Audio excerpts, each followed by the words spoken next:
Enya the Hag possesses a stand called Justice, which is one of those OP stands, and I've been calling old stands recently OP recently, but this one was really only beaten because Jotaro was able to suck it off. Okay. Namesake of the stand is the tarot card Justice. It's a long-range, natural, non-humanoid type stand, and it takes the form of a massive cloud of fog.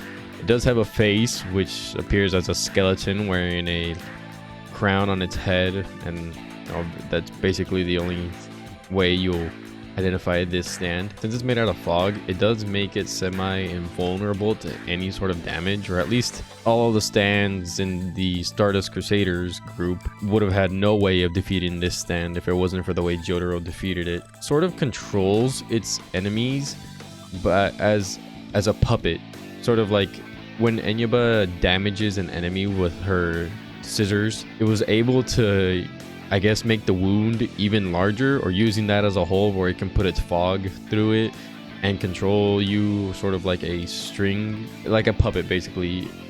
Like when it was able to control Whole Horse by making him shoot himself because she had already damaged him or stabbed his hand, and they had control over his arm.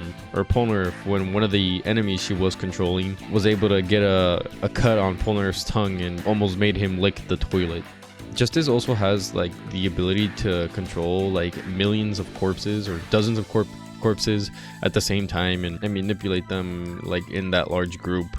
Justice also has the ability to manifest really realistic and detailed illusions within its range, as Enya was able to generate a whole like city over a graveyard and almost killed Joseph by making him think that he was fine when he almost landed on a metal fence. This one I didn't know, but in the OVA series and in apparently Heritage for the Future, which is the game, Enya uses the mist to take the appearance of an attractive woman who most likely is her younger self. But I thought that was pretty interesting. I to be honest, I didn't know that. Araki named the stand Justice because he likes how it makes one ponder about what justice really is and how subjective it is.